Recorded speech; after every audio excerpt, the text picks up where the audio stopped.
Hey Gadget Groupies, Juan Bagnell here, some Gadget Guy with a couple quick tips and tricks for improving your long exposures. I don't take long exposures very often, but when I'm reviewing a camera, I really love going above freeway overpasses to get those streaking taillight shots. If you're on a phone or a camera, as long as there's some kind of manual controls, you too can take some really killer long shutter shots. The basic photographic principle is we're going to play with time by leaving our shutter open for as long as we can. That means objects passing through your field of view are going to be blurred. This can be a cool effect during the day for wanting to play with streaking water effects. And at night, this allows us the ability to photograph stars, create star trails, streaking taillights, or to do light painting with flashlights in the darkness. The basic no-brainers here, you're gonna take your camera and pop it onto some kind of tripod or stand just to take hand movement out of the equation. I start off by setting my ISO as low as it can go and then playing with shutter speed until I get the desired effect. On a proper camera, if you need a longer exposure to get the right effect, but it's still too bright, that's where you wanna stop down your aperture. We don't get that kind of luxury on phones to change the aperture, so daytime long exposure shots are a lot more difficult.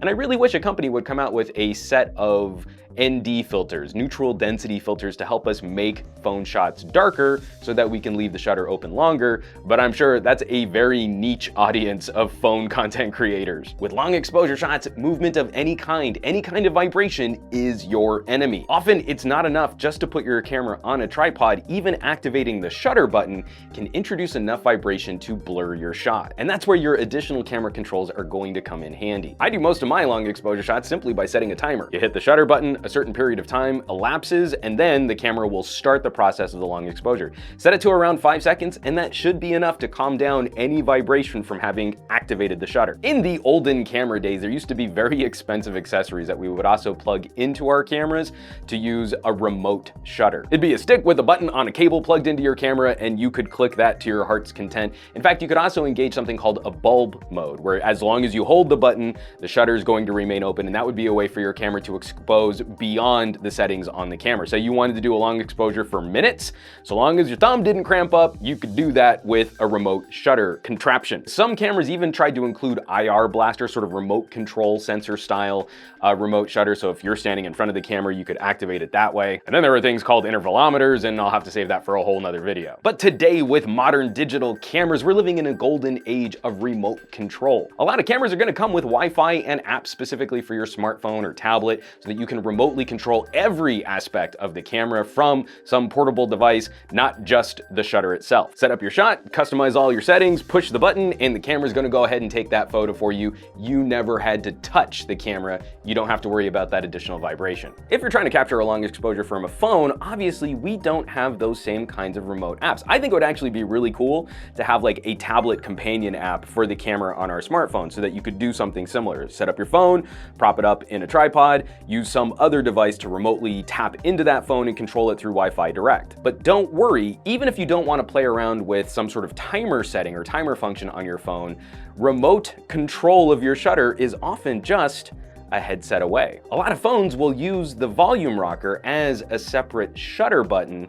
Again, we like that hardware tactile control. I really think most phones should just have dedicated shutter buttons, but that's just me being a nerd. If your phone uses the volume rocker as a shutter button, pop in a cheap headset which also has volume controls on the cable, and every time you hit one of the volume buttons while you're in your camera app, it should do the same thing. It'll act as a remote shutter for your smartphone. Same principles apply. Keep that phone on a tripod, keep it free of any kind of motion or vibration, and you too can capture some really killer long exposure night shots. So folks, I hope that helps you take your long exposure game up a notch. Really simple, really basic, but of course the best way to learn how to do this stuff is to get out there and shoot a whole bunch of photos. Nothing to it but to do it. As always folks, thanks so much for watching. Be sure to subscribe to this channel for more of my tutorial and rambling vloggy videos. We've got some fun stuff coming up with some disaster prep tech, also some rants coming up about relationships with partners and other YouTube content creation tools. I'm thinking about also transferring some of my channel over to vidme, whatever it is that channel's called. So also be on the lookout for some additional content which I'll be producing to try and spread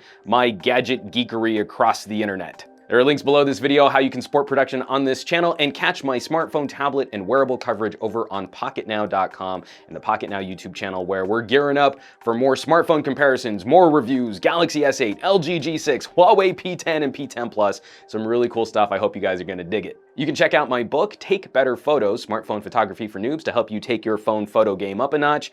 And you can follow me around the web, Twitter and Instagram as @SomeGadgetGuy. Thanks for watching, folks. Like, follow, subscribe, and I will catch you all on the next video.